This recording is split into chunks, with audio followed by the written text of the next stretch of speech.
at least partly, a pretext for us all coming here is this amazing fourth volume of Michael's diaries, covering just before the turn of the millennium to 2009, so it straddles the turn of the millennium, the absent millennium bug, 9/11, Obama's election. And I thought maybe a good thing to do would be to ask you to read a little bit. Let's start with the bit that you said you wouldn't mind reading. Is that all right? Yeah, Just to get the flavour of it. I don't want to just be reading to get you to shut up, but I'll read a bit of a flavour if you want, yes. This is the charity event, right? Yeah, well, I mean, the thing about the diary is that it's a bit of everything. It's not particularly political, it's not particularly sort of opinionated about any one particular thing. Their opinions slip out on certain days. And it's just because I do such odd things on different days that it gives the diary a sort of a checkered flavour. It's not one taste. And here's a typical thing. It's rather long, this, but I quite like it because, I had time the next morning. I write usually the morning after to deal with this at some length. For some reason or other, I decided to give an account of what was it says here, another charity evening. Cab arrives at 5 and I'm amongst the stage door Johnnies at the Opera House in Floral Street by 5:35. A grand amount of space, wide corridors, a contrast with the poky backstage areas of most London theatres. So there's opinion here. Money has been spent. First inkling of who my fellow performers will be is the billing on my dressing room door. Mr. Alan Bates, Mr. Jeremy Irons. That's Alan Bates, the actor, not the actor. Post office man, the actor. You'd better get that early on, otherwise it's going to sound very strange that I knew him that early on without referring to the post office at all. Mr. Terence Stamp and Mr. Michael Palin. None are in. The door to the dressing room is opened by a 4-number code and swings open to reveal very little. 1 bottle of water, a small bowl of crisps, 1 orange, 1 apple, and 1 banana between Messrs. Bates, Irons, Stamp, and myself. Press a buzzer to let myself out and check names on other doors. Eileen Atkins, Rula Lenska, Sinead Cusack, and Nicholas Grace, who's directing us all.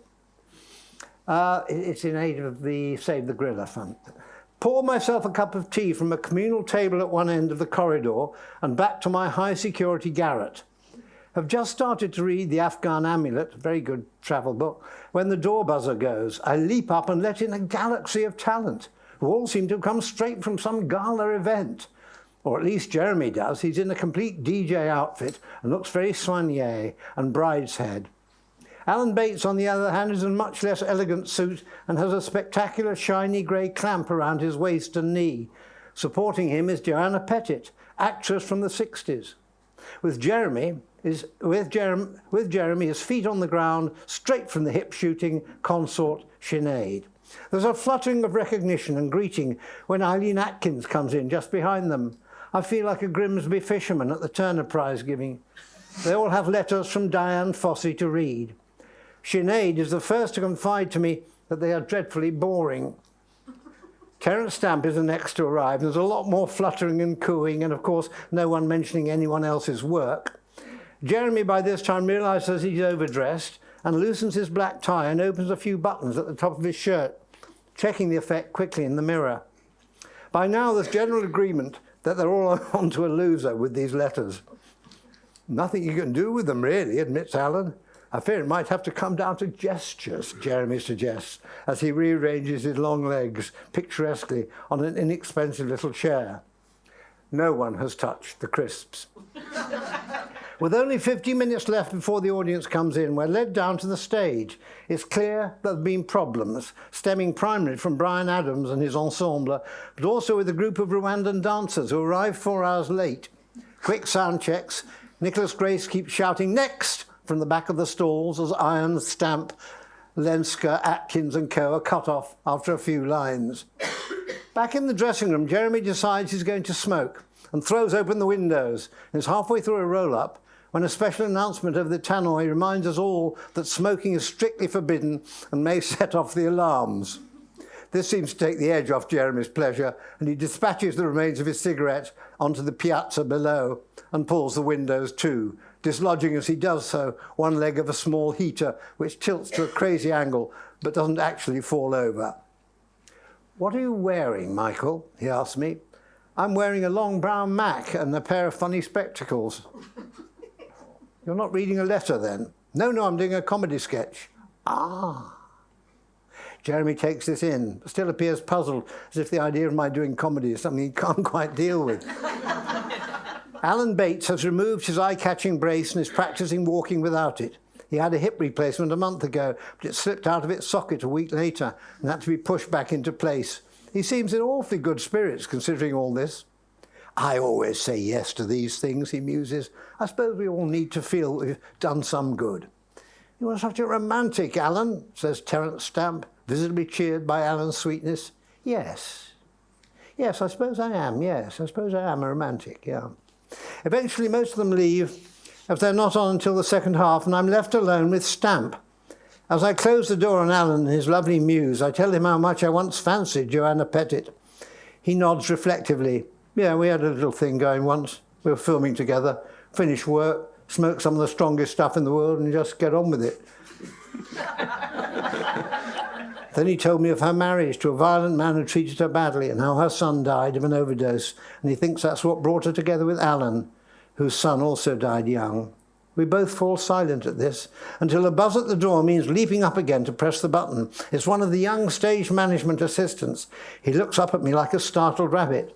Someone's talking at him through the headphones. He checks a clipboard. You're Mr. He hesitates. Palin? Palin, yes. His gaze turns towards Terence. "And you are?" Terence Stamp. "Right." He nods, offers a glassy smile and retreats. Terence and I go back to what's feeling increasingly like a very relaxed university tutorial. Alan's a nice man, lovely man, but he's so disorganised. Anyway, we talk about the 60s, about how fresh and dangerous and exciting everything seemed to be, about where he lives now, mostly with a girlfriend in Australia. He enjoys work, but generally says no to things like this. Nick Grace talked him into it. I was supposed to be in America, having a face mask mould for the new Eddie Murphy film. Then it's time for me to go on stage. There's one last crisis. Rula Lenska is at the microphone, but appears to be making up her letter. The stage manager can find none of what she's saying in the official script. "And now someone I'd give my eye teeth to travel with," much hysterical eye rolling and fang exposing between me and Nick Grace, and I'm onto the stage of the Royal Opera House and give my Save the Plankton sketch, a counterpoint to the fashionable glut of Save the Whales fundraisers. As it's the only intentionally funny piece in the show, it goes well and I get it right, and I'm at home by 9:15 and telling all this to Helen. Sorry, it's a bit long, but there you go. Very indulgent. Thank you. To meet all those people in one evening is quite something, really. Even by your standards? Yeah. I'm not a celebrity. Oh, no? Colour. No. I don't do the red carpet very often. It felt very familiar to me because I spent 6 hours on the M6 yesterday listening to Michael. The audiobook is terrific. And you forget that your accents, you've got a very wide range of them. Yes. And I guess one of them, which is very authentic, is Yorkshire because... Yes, yeah. July. Well, I'm from Sheffield, you know. Yeah. It's a lovely accent to drop into. Sheffield's quite different from others and all that, but I like... Alan Bennett, fortunately, appears rather a lot in the diaries. So I'm able to do sort of Alan, but you know, things sort of like that. And there's a lovely story where Alan always very good on book signing stories. And he said he was at a book signing and a lady leaned across to him and said, "When I die, I want to be buried in a little plot right next to you." To which Alan said, "Well, that won't be for a long time yet." To which she replies, "No, I'm the same age as you are." So yes, he's a good Yorkshireman. But seriously, or semi-seriously, the sort of overwhelming impression that I have from the book is that you're frantic. Your life is run like a president's life, and you're up doing, you're at an early gallery opening in the morning, and then it's the meetings at the office, which is sort of semi-mythic place. But I think you have an office, right? We did have an office then, Right. yes, absolutely. We don't have it any longer because the rent went up, but we had a very nice office in Covent Garden. Yeah. Lovely. Yeah. And then there's a lunch, and it just goes on and on and on. And I wonder why you chose to work so hard when you really didn't have to. Or indeed write about it, yeah. Well, I felt very lucky that when we started doing, Terry Jones and myself started working in television in 1966 for the Frost Report and all that. I mean, we were good, sort of had the Protestant work ethic, and our parents had instilled in us, you had to keep working, you had to make money. And in the early days, of course, we didn't have much money. And I was married in 1966. We had our first child in 1968. And things were very, very tight. We were just buying a house. We had to borrow a lot of money for the mortgage. Helena's mother helped us with the car and all that. So it was quite tough. So we kept on working. But then I found that the work we were doing, especially when it got into Monty Python, was actually really enjoyable. And one wanted to do as much of it as possible because the group of us all together had some very good times. It was hilarious. It was wonderfully funny, and it was creative, and everyone was chipping in. And I've never laughed so much over a period of 2 or 3 years as I did when we did Monty Python. And then after Python, of course, there was slight insecurity because we didn't make a lot of money from Python. And none of us at the time we finished the television show imagined that we'd make movies like Holy Grail and Life of Brian and Meaning of Life. We never expected that. We thought, well, the television series is finished, that's it. Well, what are we going to do next? So at every stage, it was the work ethic, and also it was just insecurity, the feeling we've got to keep working. None of us are. I mean, I've never had a salary job in my life. I just work on single contracts. So you've got to be your own motivator all the time. But I like working hard. I mean, and especially, my wife died about 18 months ago, and the fact I was working incredibly hard from that period onwards, from going to Nigeria and getting the diaries together and writing the Harry book and all that, was a saviour. It was terrific, I had all that to do. So I think I'll always keep on working at something. I have to have a project on all the time. But outsiders looking in, I mean, for you, it's been a sort of a sequence of projects. But there was Python, and then you say you weren't expecting the movies, but you did the movies, and then of course you built, unlike your fellow Pythons, an entirely new career as a travel writer. Yeah. Every book with a series, or every series with a book, whichever way round it was. And another thing that comes through in this volume is that if you'll forgive me, like teacher's pet or publisher's pet, or you're very, very concerned about reviews, about sales, about ratings. You're really on it, so that you must be in a marketing department's dream. Well, yeah, I mean, I need a good marketing department. They need to be my dream, I think the idea that you just do something and leave people to sell it is very unsatisfactory. And clearly my involvement, I know that from all the people I've worked for, makes a big difference. And I like to talk about my own work. I don't particularly like someone else to write flyers about it or describe what they think it's meant to be. So there's that part of it, is I like to be involved in all that. But I'm also, I'm actually, I keep diaries, I keep lists. I'm very good at sort of sending in material on time, preferably slightly ahead of time. Because I feel as soon as you get something wrong and you say, oh, well, it can wait another week, I'm going on holiday somewhere, then you've given up a bit of control. And when it comes back, someone else will have said, oh, well, we've done this with it. You say, what? So I like to be there, and I like to follow it through. And I think it's really, really important in almost every detail, including just writing, the blurb on the book covers. A good publisher will let me have a look at that, so I just at least I know what they're saying about me and all that. And that's crucial to me. So it's all part of working hard, fortunately, having lots of work usually to do, and taking it seriously. Yeah. Well, tell us a little bit about the process. You've been doing it for decades, literally, and you say that you do the writing usually in the morning rather than the evening. Oh, yeah. What kind of notebooks? By hand? Do you talk it into a dictaphone? How does it work? Oh, no, by hand, and handwritten, has always been handwritten. A variety of sort of diaries. There was a very good Swedish company which produced diaries with nice bright covers, and they were lined. I don't have them lined, so it helps me concentrate. And they went out of business, and now I buy them from a little shop in Covent Garden, which has rather florid covers, which is not necessarily there, but I like it in a little book form.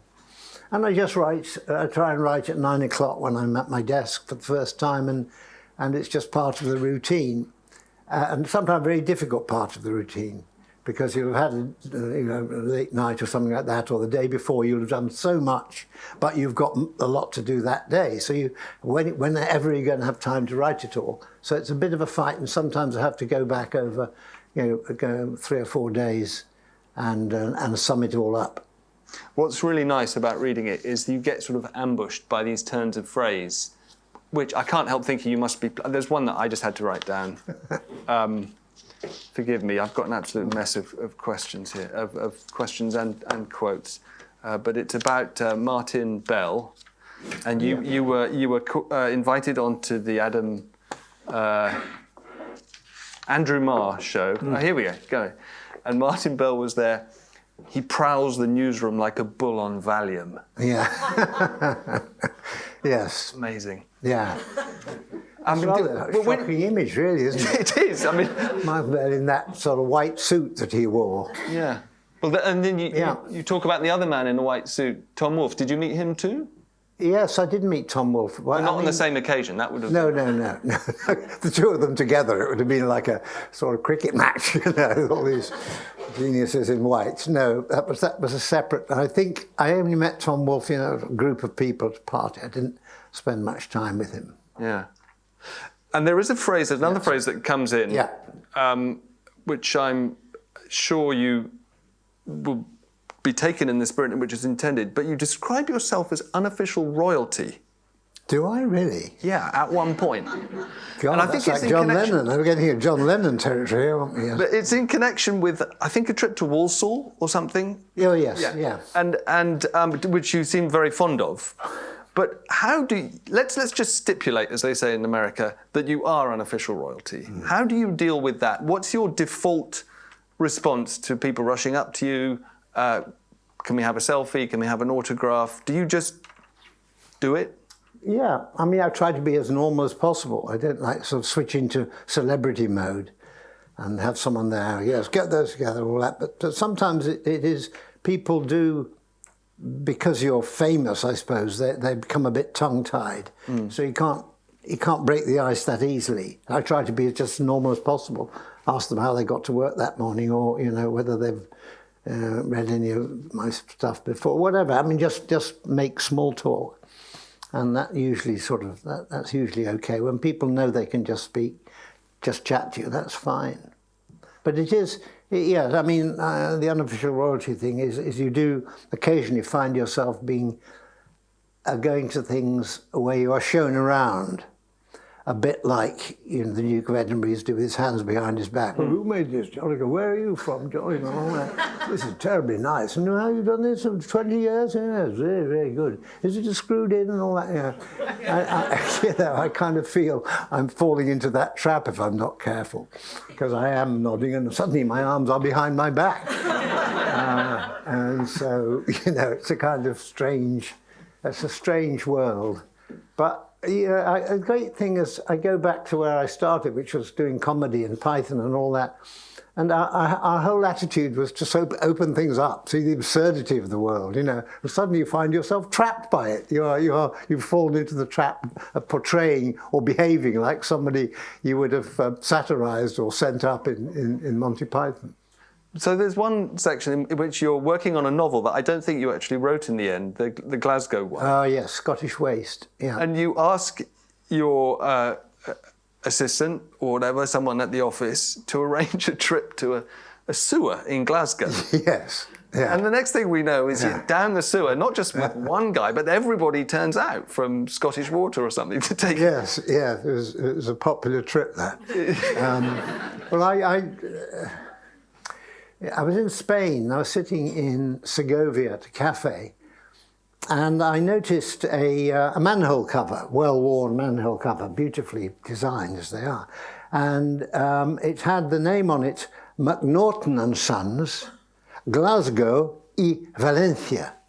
And I thought, this is wonderful. There's a title of a book there. You know, there's something about that. What, McNaughton and Sons coming over to Valencia and having providing the manhole covers for Spanish drains. There's something here that's wonderful. So I did a bit more research and got in touch with the people in Glasgow who are very helpful, Scottish Water people. And the Glasgow sewage system is brilliant. I mean, it's very old and it's beautifully made. And they have a pumping station, which is like, it's done in a Flemish-style building. It's called the Partick Pumping Station. Anyone know of it? You do know? I used to live in Glasgow. Did you? For a while, and yeah, it is. It is a fine building, isn't it? Yeah, back when sewer systems and pumping stations were actually kind of temples to. Yes, they were. Yeah, sorry, there's a lady here. She's got the mic now. I have seen it. And the idea of this pumping station, all it did was pump the effluent 40 feet up, higher up, so it went on to another set of pipes which took it out to sea. So that was all it was there for, just to pump this effluent 40 feet up in the air. Anyway, so they were. I thought the whole business of Glasgow's sewage system was good. And yes, I did go down, and I thought it was just going to be a couple of us, but about half a dozen people from Scottish Water. And it was a main road, and they had to put one of these little huts up. We all sort of clambered down, and it was like a cathedral in there. It really was beautiful. The brickwork is absolutely stunning, beautifully done, sort of at an angle and all that, and shining a bit. And honestly, it didn't smell. It did not smell at all of anything really. But it was in use. Unpleasant. It was new. No, it wasn't. It was in use. There was a huge amount of Glaswegian droppings, I was about to say, kept pouring out. And you'd think there would be a little bit of a pong, but for some strange reason, maybe it was going so fast or something like that. And I was mesmerised, and I thought, this is going to make a great scene. A body is suddenly going to be discovered in the sewer, floating by. And it was a great start. I never really got any further with it because I probably did some travelling or got a better offer somewhere else.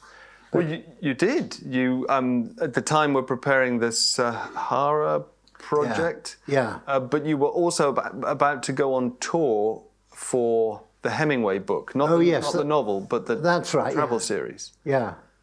Yeah, there was an awful lot of, I mean, you did the series, well, you had planned the series, shot the series, wrote the commentary for the series, recorded the commentary of the series, went on tour with the book of the series, and then wrote the book of the series and went on tour with that. So it was quite a big process. It wasn't just the journey itself. There were an awful lot of extra angles to it.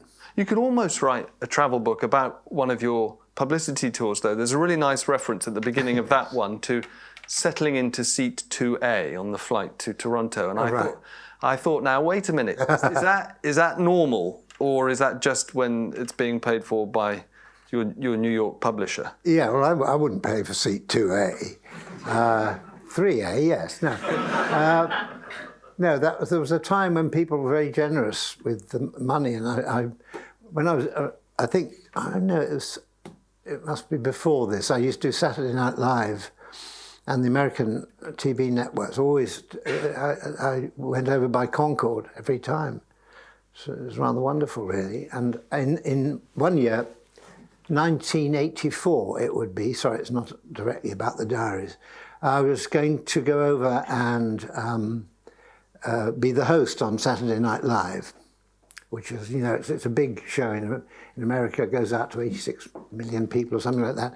And it's my mother's 80th birthday, and I thought I would take her to America and just show her America. We went on Concorde, and it was just quite amazing because she hadn't flown for about 40 years. The last time he'd been in with Blériot or something like that, you know. But Concorde got there in about 3 hours and 8 minutes. I said, well, what do you think of that? And she said, well, where do we go now? I realised that she thought everyone got across the Atlantic in 3 hours and 8 minutes. And there was a great limousine waiting for her. And in the end, she ended up co-hosting Saturday Night Live. Really? Yeah. Well, we did my opening monologue. I came on and talked about this, that, and the other. And she was sitting there in a chair. And she would just occasionally tug my jacket and say, that's better, you know, it's all creased and all that, and make very personal comments about my clothing. And she was 80 years old and she was given Eddie Murphy's dressing room because he wasn't there that week. Wow. None of which meant anything to her at all. She didn't know who Eddie Murphy was. It was a builder. And it was the most fantastic. I think of myself at 80, which was not that long ago. Would I have had the energy to do that? Anyway, but that's... And Saturday Night Live is live? Yes, right? Oh, absolutely. Kind of a performance, a little bit of nerves? Frighteningly live. Obviously not on your mum's part. No, not on my part. Well, I was always nervous. I'm always nervous of doing something before an audience. And you're very self-critical, actually, when you describe in the diaries that all the different appearances, not unlike this one or bigger, and you give yourself a terribly hard time. You know that with your first cup of coffee the following morning. Oh, I wasn't. You know, somebody else was funnier. Or yeah. Well, that's okay. That's all right. That's just self-criticism. It's quite healthy, I think. I mean, I always felt that it's better coming from behind, as it were. You know, rather than seeing. You know, everyone will expect me to be this because they've seen that, and you don't have to do anything. But every time I go in front of an audience, I feel you've got to justify being there, you know, and justify people giving up an hour, 2 hours, 3 hours of their time to listen to you going on or performing or whatever. And I think that means each time you do it, you've got to think, that's a different audience. Have I got the material right? You know, how long should I go on for, etc., etc. And you do want to get it right. And so the next morning, if things haven't gone right, I feel a bit, I've let myself down a bit. Well, I'm sure that's the way most people are, really.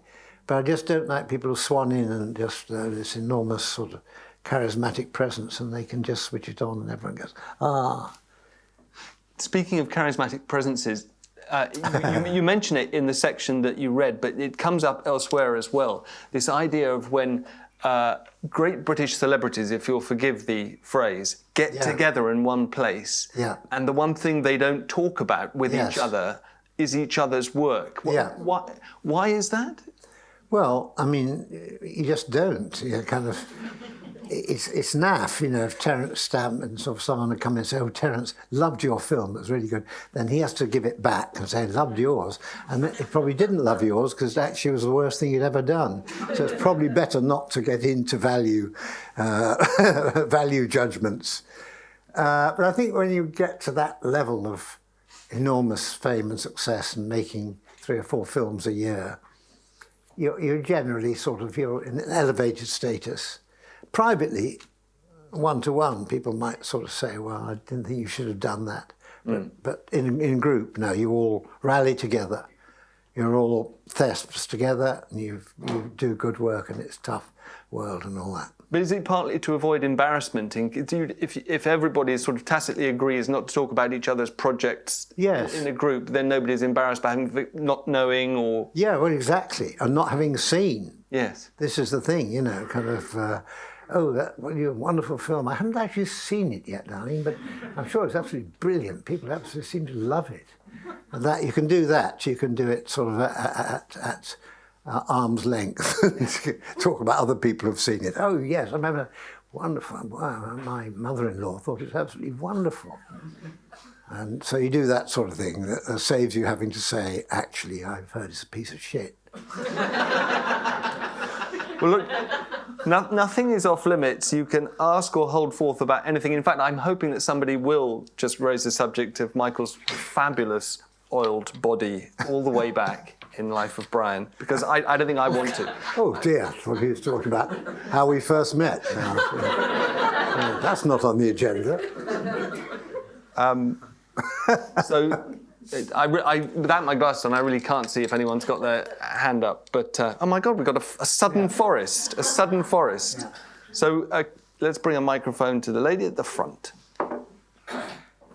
By the way, I think Life of Brian is my favourite film of all time. There we go. Now, do you mean that, or are you just trying to say that? I do mean that. Just saying that because I'm here. Every day, all day. Okay. But what I wanted to ask you is, in your travel programmes with the BBC, did you ever get into big trouble, or did you have an argument with editorial policy as to what you wanted to say? Because there are a lot of tricky situations you've navigated. I work for the BBC, so I know I've had many arguments with editorial policy about, and you always seem to come out of it with anyway, what and if any, did you have any rows with them about, and did you feel strongly that they had got something wrong and you'd got it right? Well, I have to say, generally, we were trusted by the BBC, and they were very good. I mean, Around the World in 80 Days was a new approach to doing travel documentaries, so there was no template. How are we going to do it? I didn't know how I was going to do it until about the third episode, when I realised that I didn't have to play Phileas Fogg and do a bit of bad acting. I could just be myself in these places, and that worked well. And from that moment on, once I got that way of dealing with my response to the travel, the BBC were pretty good. And we didn't have to, well, we did have to report back to them, but not on a very sort of regular basis. We were allowed to just get on with it. So I don't think there were many moments. The real problems, which are full of them in the diary, are very boring now too, is about titles. Because I never wanted to be Michael Palin's Pacific or Michael Palin's New Europe or anything like that. I said, it's got to be the place you're going to. That's what it's about. So-and-so with Michael Palin. And David Attenborough was treated the same way.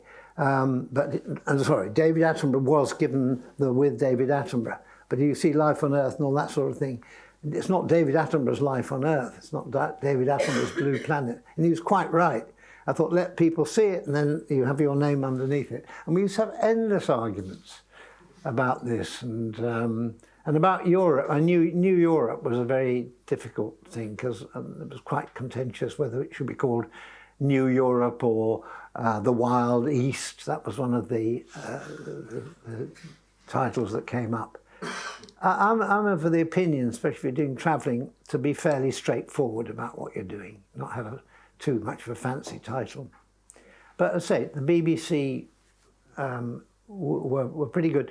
Once it came later on to doing Brazil, for instance, by that time there was a kind of way of presenting programmes which I didn't really like very much, which was that first 5 minutes you showed people what they were going to see in the next 5 minutes, because they were terrified that you'd lose your audience and all that. So you have to get them, show them all the best bits.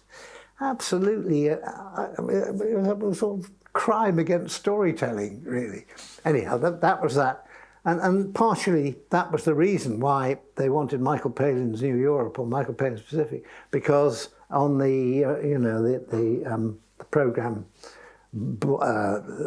listings, people only see very often the first couple of words. So New Europe wouldn't have meant anything to them, but Michael Palin's New Europe would have meant something. So I mean, that's a fair point.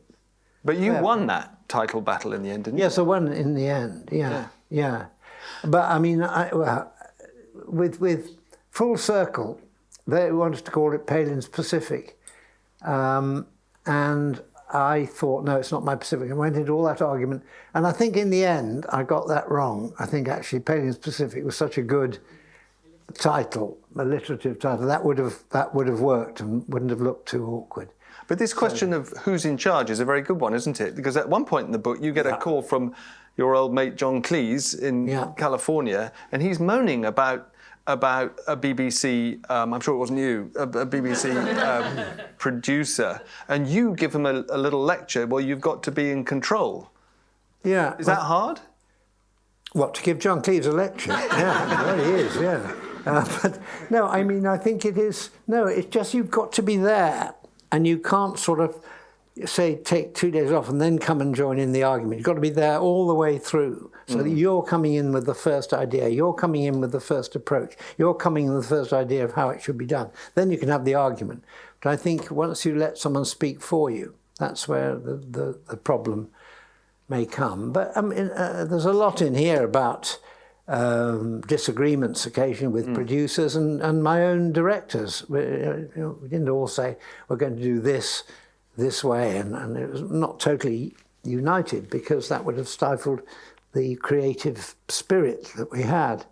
But I was saying, generally speaking, the BBC, and I'm saying this because someone picked up recently a story about my disagreeing with the BBC about this policy of telling you what's going to be in the show, and about how Michael Palin left the BBC in a huff and all that. You know, the press are not Tortoise, but you know, I find that's, you've got to be very, very careful, and if you're not very careful, it's got, Michael Palin hates the BBC. I'm a huge admirer of the BBC. I think they do brilliant things. I think BBC Radio and BBC World, and BBC World particularly, are hugely important.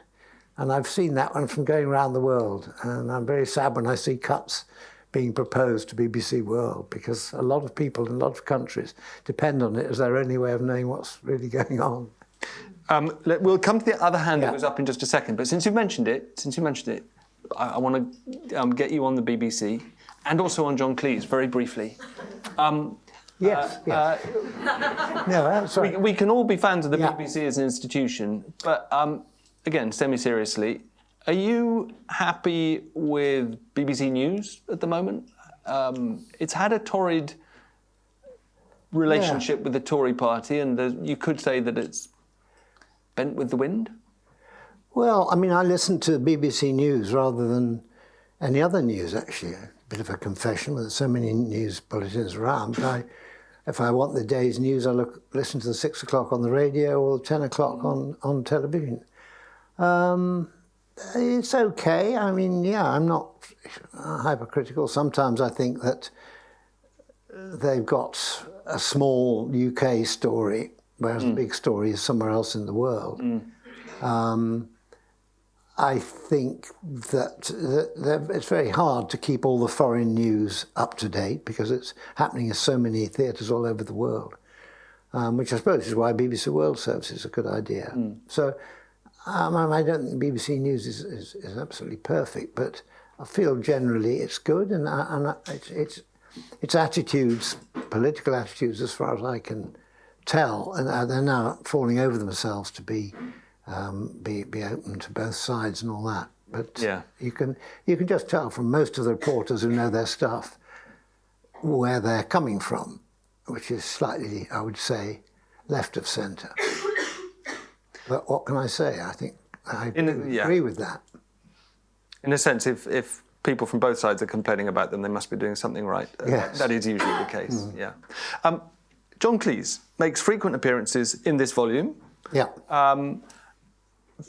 Often rather charming, and they're always charmingly described, like John was on Best Behaviour, or JC calls from Santa Barbara. In a pickle with his taxes or something like that. Is it sometimes the case that you are his connection with the real world, or with the world of practicality, and he turns to you when he actually needs some grown-up advice? Well, I don't know. You wouldn't put it like that. I mean, John goes his own way. You know, he's a very he's got a strong personality, powerful intellect, very, very bright, clever man. Yet, there are certain areas of his world which are different from mine. I mean, he's had more wives than I have, but he's also that costs a bit of money, you know, not just whilst you're married, but after you're married and you're getting out of it and all that. So I think that's an area where I can't agree with him on the number of houses you might have or something like that. But that's up to him. I do think sometimes he's talked into. It's terribly presumptuous of me, but he's talked into things which he doesn't really think about quite enough where they're going to be. There was a BBC series called The Human Face, which is quite a good idea, really. And it didn't I didn't know, it didn't quite work. And a lot of that, talking to John, was that he didn't get on with his producer, director. And so I think there's a side of John which is a little bit sort of sensitive to criticism and also very, very sort of judgmental about people. Sometimes I've been the person who was saying, just get on with these people. No one's absolutely perfect. No one's going to exactly the right view, but just get on with them and work with them all the time. And then, you know, that's the way to get what you want, is to work with a team. I've always worked with teams. I think teams are terrific, and the group of people, whether it's the Pythons or the people I go on the BBC and Channel 5 shows with, they're absolutely top-class people, you know, directors, sound men, cameramen and all that. And sometimes I think John perhaps doesn't quite see that.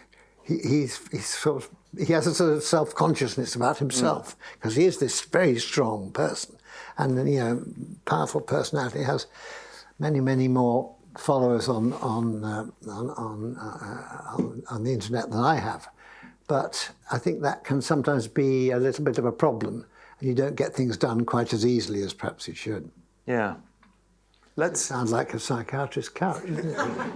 Oh, there's John. Oh, hello, John. No, I didn't at all. No, you're brilliant. Love faulty squares. Absolutely terrific. These two hands, and and then we'll come to you.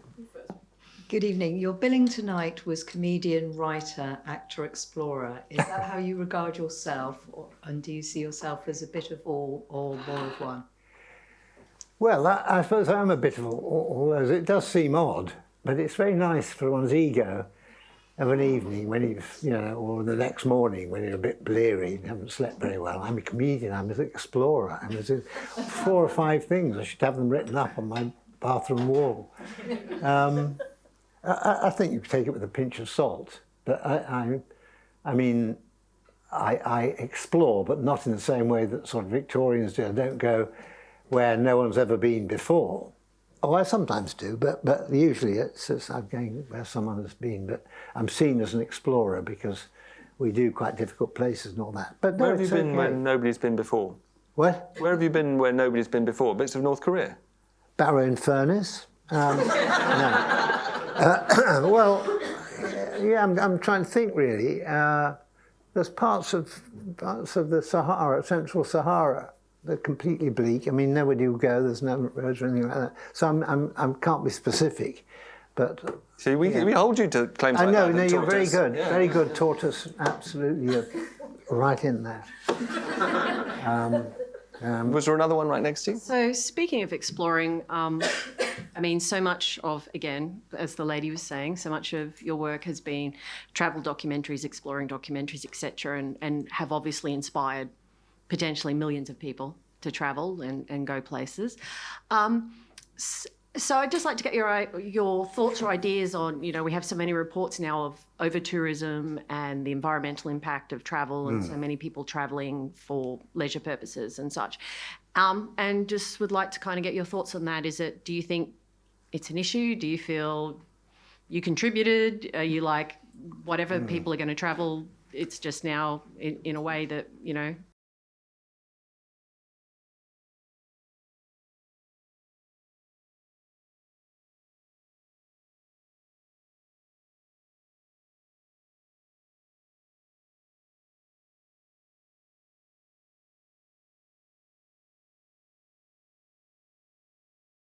and I've had to interact with people from all over the world, and that to me is the enjoyment of travelling and the satisfaction of travelling. is going somewhere and making some contact and some communication with people who don't share your culture, your language, your food, anything like that. But you find actually that once you're there with them, they will be hospitable, they'll welcome you, and if you respond to that welcome, then you will learn something about people. So that's my ideal way of travelling. If you're one of 3,000 people on board a ship which comes into Dubrovnik of an evening and you're given 3 hours to go down to the market, I mean, that seems to me living hell, to be honest. And I've been in places where a cruise ship has come in, and in a small place, whether it's Venice or Dubrovnik or wherever, they disgorge all these people who come in for a short time, they don't spend anything, they go back to the boat to eat, and that's that. Now, that doesn't interest me particularly. I don't think those people are really getting to know anything about the rest of the world, apart from ticking something off. But again, I wouldn't censure them, because they are, at least they're travelling somewhere, and there is the chance that if they do get off at Dubrovnik, one or two of the people there will be rather interested and want to see a bit more of Croatia or whatever. So you've got to be very, very careful and not sort of generalise about people. But that's my feeling, is you've got to get in close to people, and it's got to be. It can be difficult, but that's what makes it memorable and fascinating. Let's come here and then over there, and then there's a hand at the back there. And we normally say, please introduce yourselves, and over here. And we have to, let's keep going at quite a lick now. There you go. Thank you. Just on the same subject, you've had such an extraordinary, rich life. You've met so many people, broken bread, and had meals with so many people across the world in these extraordinary cultures like North Korea and Nigeria and so on. I just wonder if there's anything that struck you particularly about human beings, the commonality amongst people around the world, and if there's anything particularly unique, any cultures that have stuck out to you that were very different. Well, again, I wouldn't choose one over another, but I think what is clear and rather sort of encouraging is that most people don't want to kill each other, which at the moment you wonder, if those people exist. Most people I've ever met want to. They take pride in where they are, for a start. Most people, not everybody, but certainly in the most surprising places, in the sort of slums of India or somewhere like that, or wherever else we've been, Havana or wherever. There are people who are poor but proud of what they've made of their life. And so it's very, very difficult, and I think sort of presumptuous to feel that everybody who doesn't, sit in seat 3A is having a 2A, sorry, is having a miserable life. So that's something which I always find is a point of contact, and you forget who you are, and they forget who they are, and they're just doing this human thing of saying welcome, share some food, with us. And the thing is just to share it. I mean, it's not always food that you particularly can digest, but there again, most times it's something superb. The best meal I ever had was in a little boat going down the Ganges Brahmaputra River, where it goes into the Bay of Bengal, and it was almost the end of our filming of the Himalaya journey, and we were on this tatty little boat that was sort of lurching everywhere, but the crew got some lunch for us, and they got the lunch by going up to various fishermen who were just in little boats in the water near the end of the estuary, and checking out their fish. No, didn't like that. In the end, it was the most superb sort of a gumbo dish of all the different fish that they'd got, absolutely fresh, all cooked right next to the toilet on this tiny little ship. So there you are. There are moments like that give you great optimism. And what's your absolute worst meal? Well, it'd probably be something in America.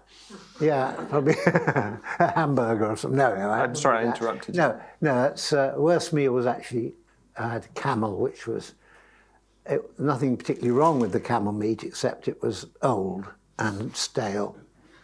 But I won't tell you about that. I had to throw up in the desert, in front of about 10 vehicles all queued up. Anyway, that's yeah. Does that sort of begin to answer? Oh yes, I was going to say but the other side is anyone with once people have guns, they change completely, and they are in a defensive, aggressive posture, and they're not welcoming. And a lot of them are men rather than women. So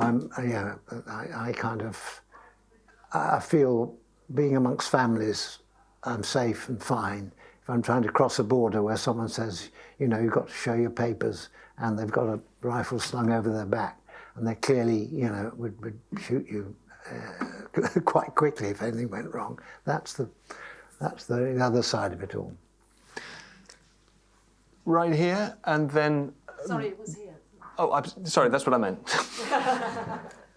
Little cluster of very vocal people here. I'm very, very impressed. It's like at the panto, and they ask, on the left, now you're all going to sing now. Okay. Very good, you are very... I'm sorry. No, that's great. A slightly different question. I'm just interested. So I think if you were to sit on a therapist's couch, they might refer to you as a workaholic in the modern world that we live in. And, there's a lot of anxiety, depression, there's a lot of burnout. And I'm just wondering whether you can share how you deal with your life. You've clearly had a successful marriage, and I'm very sorry for your loss, by the way, and done so many things. And, it's quite incredible how you've maintained such sanity, if I may say that. So I just wonder whether you can share with us. Well, I don't know. I sometimes wonder myself. I think that I appear to be a workaholic. In fact, I've got a great streak of laziness in me. I'm a bit of a flaneur. I'm very, very happy spending a day walking through town, stopping at cafes, having a nice coffee, then meeting someone for lunch. I enjoy that very, very much. I enjoy sort of taking the foot off the pedal, but not for very long, unfortunately. So I suppose there is a certain amount of truth in the fact that I'm driven to get on with work. But I'm driven because I just find I find the opportunities in my life and in the world generally to be so sort of tempting and so interesting, so fascinating, that I want to know about everything. So that's my problem, really. I kind of want to do a bit of everything, which is probably why I ended up doing travel shows and comedy and writing novels and all that. It's just the opportunity to look at the world and understand the world. And I've never felt particularly threatened by the world outside. I don't feel, God, it's a bad place, and I've got to be very careful. I think it's a good place, and I've got to be very careful. So I suppose that's part of it. But I do like relaxing. I don't. Well, now I'm getting on a bit now, so I go home and I don't do very much working at night. When we were doing Python, of course, and writing, and on some of the travels, you'd be working nearly 14, 15 hours a day. But I don't do that with any great pleasure and deliberately. I love to have time to sit at a table and stare at the view. But it's very, very important to do that, and just to be reminded how wonderful this place is, really. Sorry, I'm still Pollyanna-ish now, but you know what I mean. Yeah, I'll stop there. I do generally find the world a good place. Unfortunately, my sister, who died of depression, didn't feel the same. So it's very interesting whether it's a family thing or not. She was very unhappy, and I'm very happy. Why that should be, I don't know. We're going to go to this gentleman here, yeah, and then we'll come to you, and we may run out of time. I wanted to say the obvious thing, possibly, Michael. Thank you, because you inspired generations of people to travel, including myself. And I'd grown up in working class Nottingham, and my family hadn't had the opportunity to do that. I went to university and had that chance, and was inspired by some of your journeys. I guess we've had some brilliantly clever questions. I have a really simple question, probably on everyone's mind. Where are you going next? Yeah. What are you looking forward to doing next? Well, I'm not sure. I've had this sort of third travel career with Channel 5, which started with going to North Korea, and it wasn't sort of, again, I would say to any journalists who are listening, it wasn't I've turned my back on the BBC. It was actually that Channel 5 came to me with the idea of going to North Korea because they knew they could get in. So the BBC were a bit slow on the mark, but they weren't sort of, there's nothing particularly wrong with them. So that we've turned into quite a good little unit there. And we've made now 3 programs or 4. Iraq, Nigeria, North Korea. Yes, 3.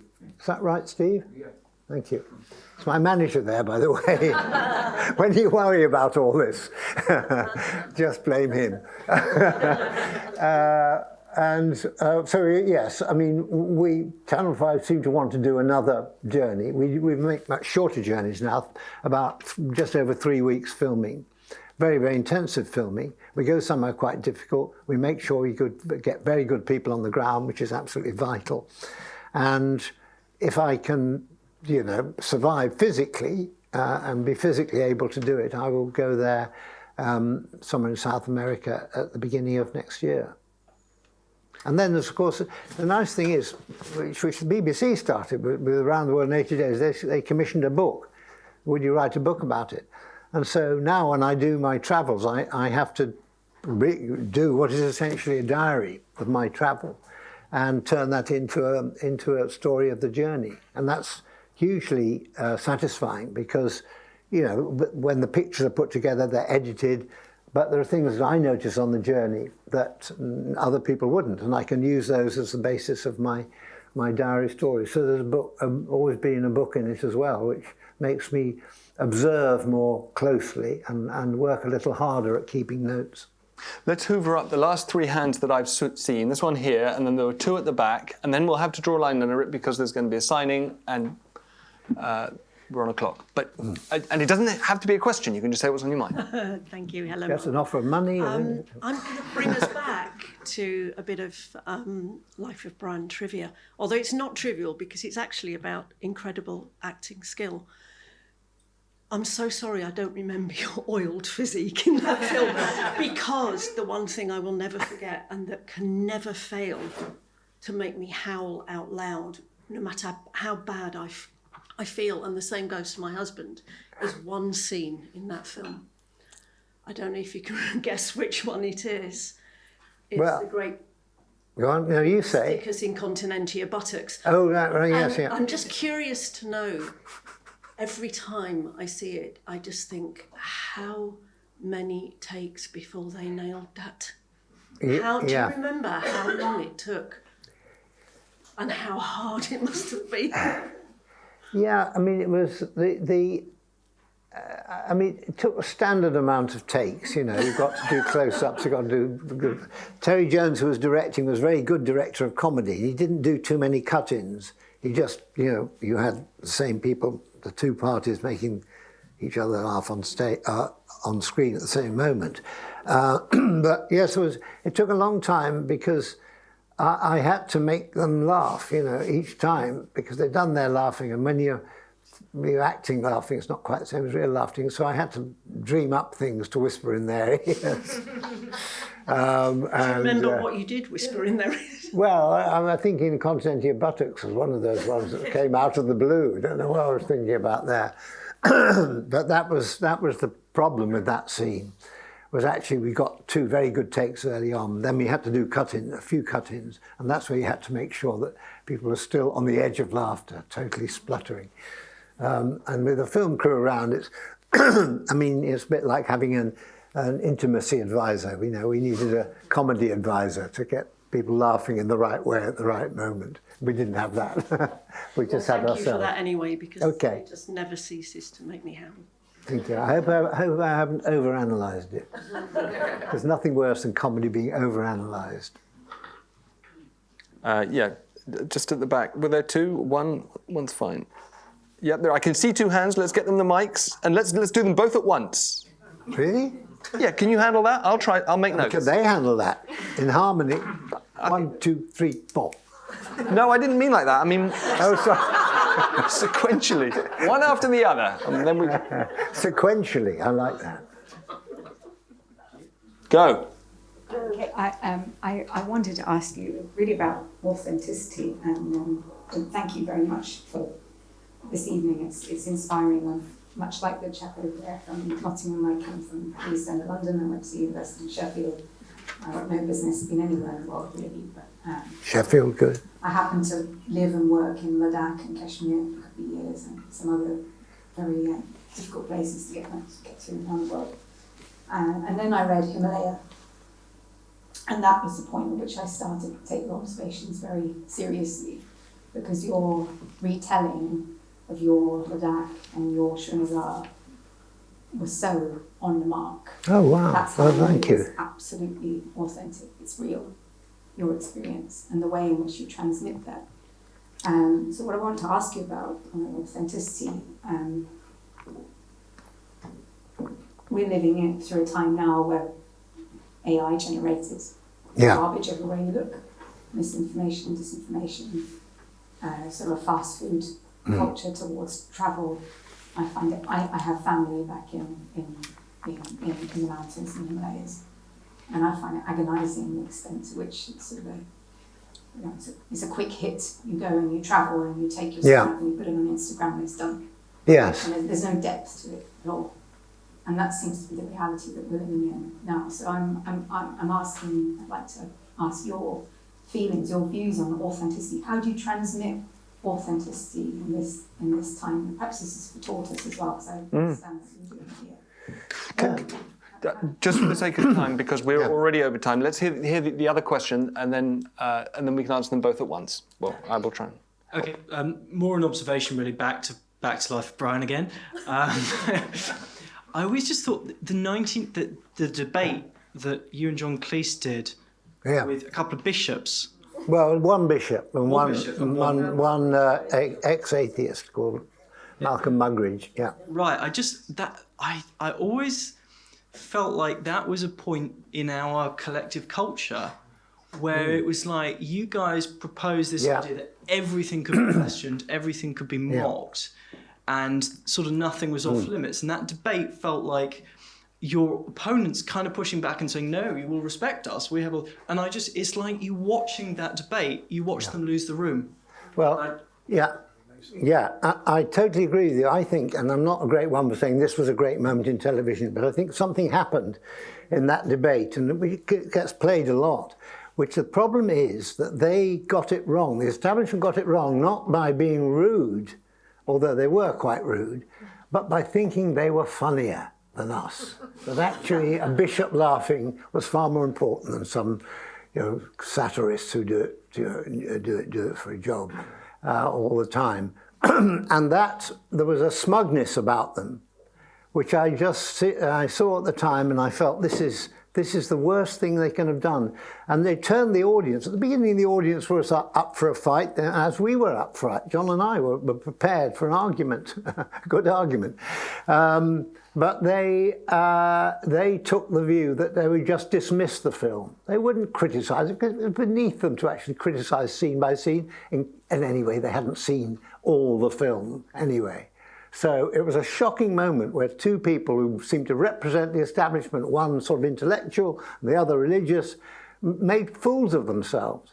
And I think the audience realised that. And there was a kind of moment with the audience where they turned from laughing to getting quite embarrassed about it. And at the very end, when the bishop said, I hope you make your 30 pieces of silver. I mean, it was just a crass thing to do. And there'd be no argument, there'd be no discussion. They couldn't talk about the film because they hadn't seen it all. So anyway, I think it was a very key thing, and bishops didn't queue up to be on television with us after that. Sorry, but anyway, the lady about authenticity. I mean, I'm lucky the way I travel because, I go to fairly remote places. I'm taken to remote places. And for me, the interest is in the small detail. I mean, I love the buildings and all that, and the architecture and the mountains and all that, but it's the people living there and how they live and the fine detail of their life, whether it's kind of they're amused or they're hospitable or they're angry or they're cross or whatever, there's something there. And how they make a living out of very difficult places, especially in the mountains, I think absolutely fascinates me. And I love that idea of projecting oneself into, their lives and saying, how could I live like this? But first of all, what you've got to do is describe their lives really thoroughly and get it right. And I try and do that in the short time that I'm there. But there are others who spend much more time out and do better stuff.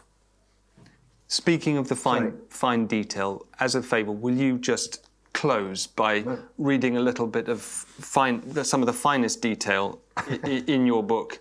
Okay. This is the Surrealists. This is just 2 entries and a few days after your good friend George Harrison's death was reported from LA. Yeah. But so that was on November the 30th, 2001. And by Friday, December the 7th, you're in London. Okay, Friday, December the 7th. This is shorter than the previous ones, right? Walk to Belsize Park. Buy my macchiato from the coffee cart outside the station. No longer there, very sad. Read Tom Seeger on Palestine on the train to London Bridge. Today's headlines carry the story of the fall of the last bastion of Taliban resistance with the surrender of Kandahar.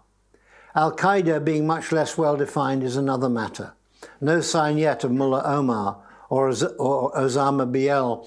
So although there's been a rapid collapse of Taliban resistance, the real plums are still unpicked. To Tate Modern and the Surrealist exhibition Desire Unbound, it's called, which centres around Surrealists' obsession with sex. They held serious group discussions about things like onanism, homosexuality, anal sex, bestiality, and reported their findings in earnest journals. It's quite a rude exhibition, and I'm not surprised to see a respectably dressed 40-something couple snogging hard on the terrace overlooking the Thames afterwards. Ladies and gentlemen, Michael Palin.